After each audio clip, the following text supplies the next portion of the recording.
Aduh, adakah pesan dan harapan buat anak-anak asrama bang? Pesan dan harapannya kira-kira apa nih? Yang senior dulu dah. Iya, senior kan. Soalnya banyak kan dikit orangnya. Iya.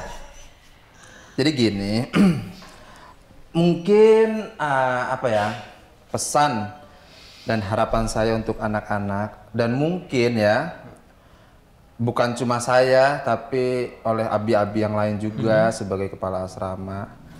Harapan kami ini ingin mereka menjadi anak yang sukses, berhasil gitu, Bang Rais. Itu nggak bisa dipungkiri, pasti semuanya nggak ada kepala asrama ataupun abi-abi di asrama yang mengharapkan anak ini menjadi gagal. Karena kalau dia gagal, kita pun ikut bertanggung jawab. Kenapa? Kita punya apa ya, konsekuensi amanah untuk bagaimana cara kita memberikan pelajaran pendidikan kepada mereka, walaupun tidak terlalu terlibat ya, dalam arti mereka di sekolahnya dengan gurunya ya kan, atau misalkan mereka les privat ya dengan gurunya juga, tapi selama di asrama ini kan bisa kita berikan atau sharing tentang hal akhlak mungkin, atau adab-adab, atau bagaimana menuntut ilmu, sama-sama belajar aja gitu Bang Rais. Nah, pasti harapannya ingin mereka menjadi anak yang sukses dan berhasil, dan bisa menjadi kebanggaan untuk keluarganya. Itu Bang Rais, harapan kami sebagai kepala asrama. Bukan hanya ingin mereka apa ya, sukses dari segi keduniawian, ya, tapi dari segi akhirat pun insya Allah apa ya, kami berharap mereka nih bisa menjadi apa ya, pemanggil, misalkan ada syafaat. Oh ya, syafaat. Ada anak yang memang anak yatim nih, atau anak yang di asrama ini, mereka pernah kami atau saya bina, saya didik ya, dan mereka nanti masuk surga, Bang Rais. Dan kebetulan saya masih nyasar nih, mungkin nggak tahu jalannya. Iya. Ya, naudzubillah cuma ya. Mengerikan. Ya kan?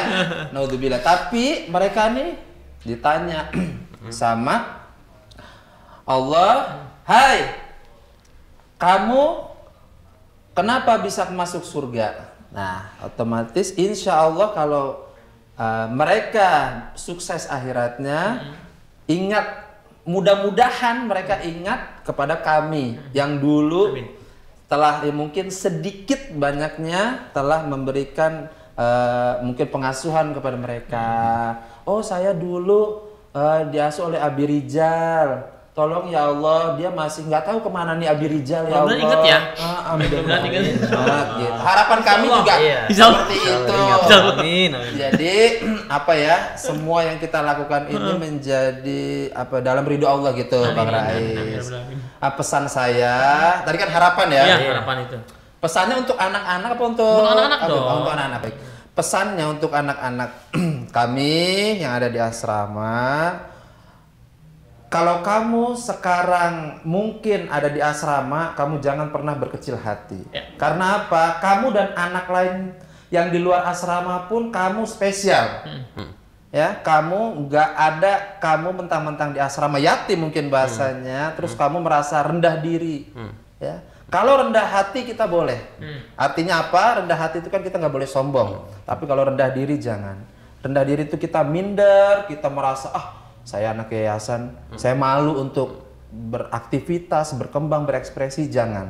Kamu tetap spesial walaupun kamu di asrama. Mungkin hanya tempatnya saja yang berbeda, tapi kamu di mata Allah juga kamu spesial. Karena Allah melihat bukan dari segi ekonomi, kamu miskin atau kamu kaya, bukan, tapi dari segi ketakwaan kamu kepada Allah, itu yang dilihat. Makanya tetap semangat, jangan berkecil hati, raihlah apa yang menjadi cita-citamu, dan semoga kamu menjadi orang-orang yang sukses di dunia dan akhirat. Amin. Ya Allah. Nah, kalau Bang Ali nih, pesan dan harapannya ke depannya gimana untuk anak-anak?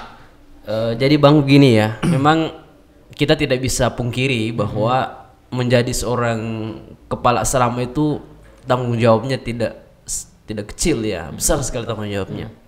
Tapi ada satu pesan yang pernah saya dengar, bahwa janganlah kalian meminta agar beban di pundak kalian itu dihilangkan.